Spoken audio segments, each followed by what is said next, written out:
Bismillahirrahmanirrahim. Assalamualaikum warahmatullahi wabarakatuh.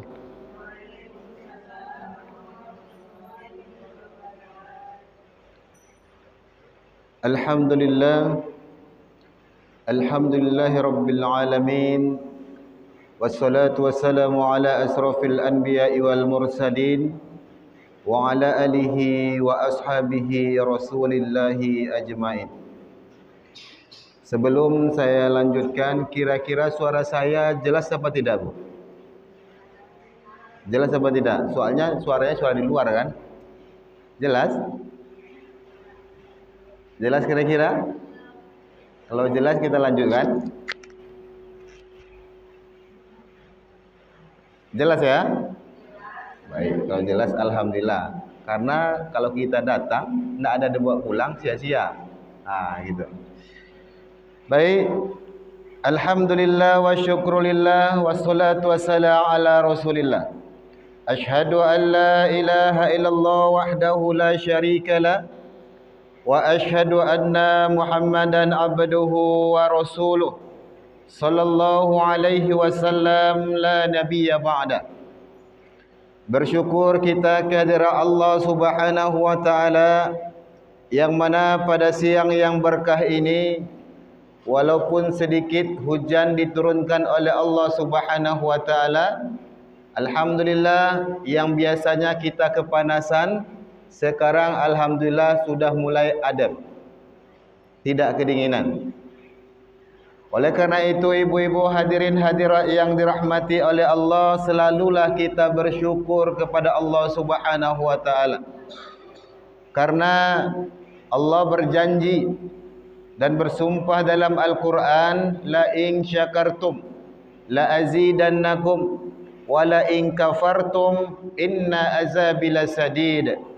Siapa bagi kalian yang pandai bersyukur, maka sungguh aku akan balas dengan kebaikan. Tetapi bagi kita yang tak pandai bersyukur, diberi mata tak pernah menengok Al-Quran, diberi mulut tak pernah berzikir kepada Allah, diberi tangan tak pernah memberikan kebaikan, diberi kaki tak pernah datang untuk menghadiri majlis ilmu, untuk datang ke masjid, maka ingat azab Allah sangatlah pedih.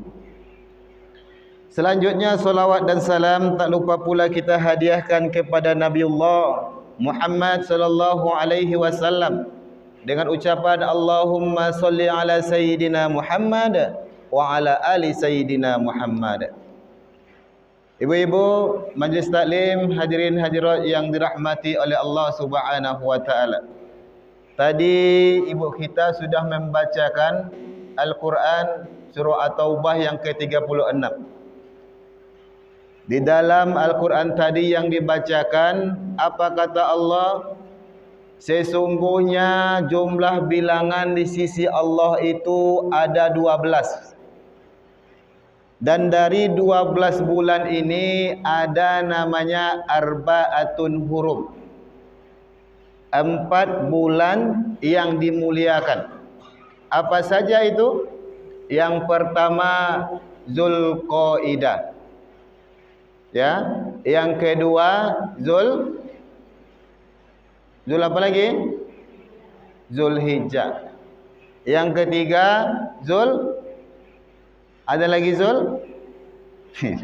Yang ketiga apa? Muharram. Yang keempat Rajab, ya.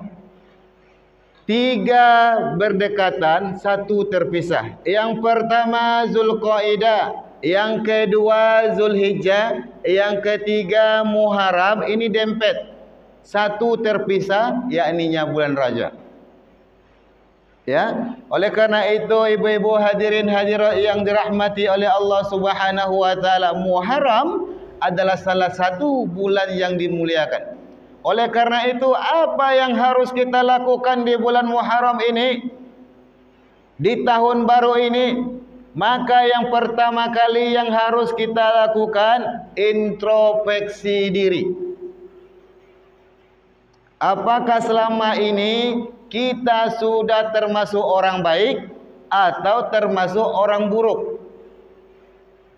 Maka dalam Al-Quran Allah jelaskan, ya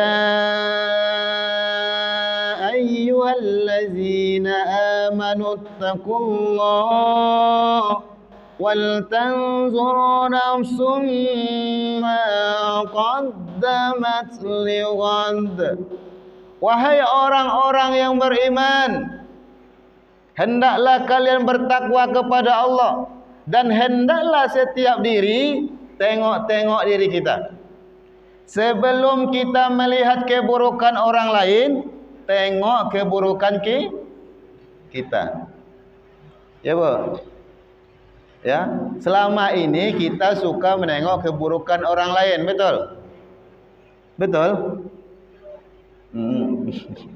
Ya, betul.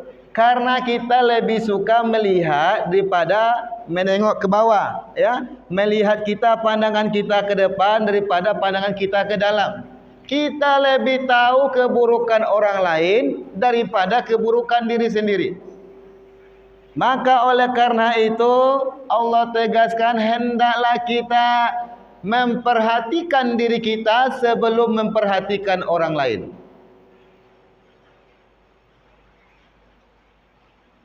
Ya, jadi kalau kita itu kalau mau berbuat baik, buat baik dulu kepada diri sendiri. Kalau mau berbuat jahat, buat jahat dulu ke diri sendiri. Ya, begitu juga sebelum kita melihat keburukan orang lain, lihat dulu keburukan diri kita sendiri. Karena jangan-jangan kita yang merasa diri kita sudah baik, tetapi menurut orang masih buruk. Kita merasa kita ni sudah orang alim, ternyata di masyarakat kita orang yang dibenci.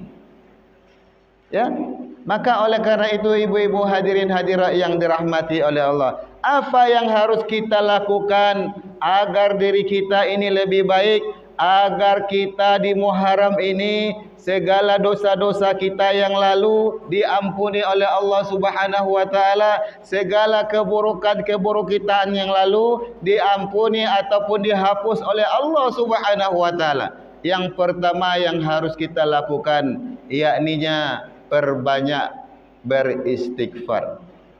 Perbanyak istighfar.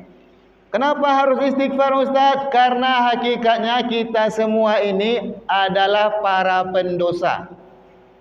Ya, ada ibu-ibu kita yang tidak pernah berbuat dosa? Boleh tunjuk tangan, Bu.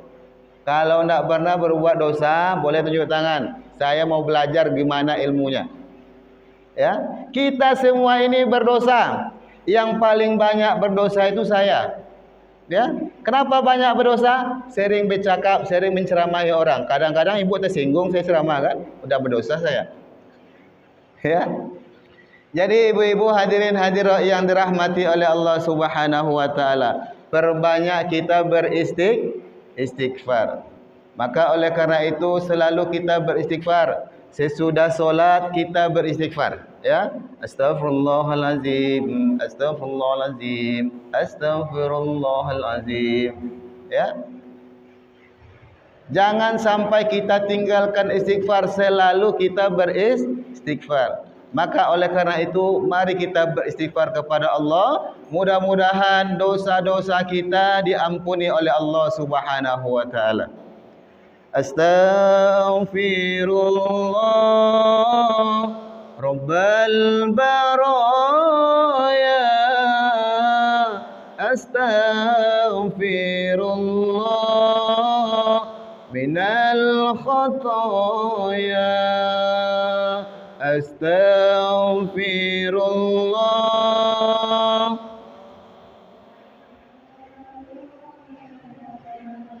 astaghfirullah minal khataya.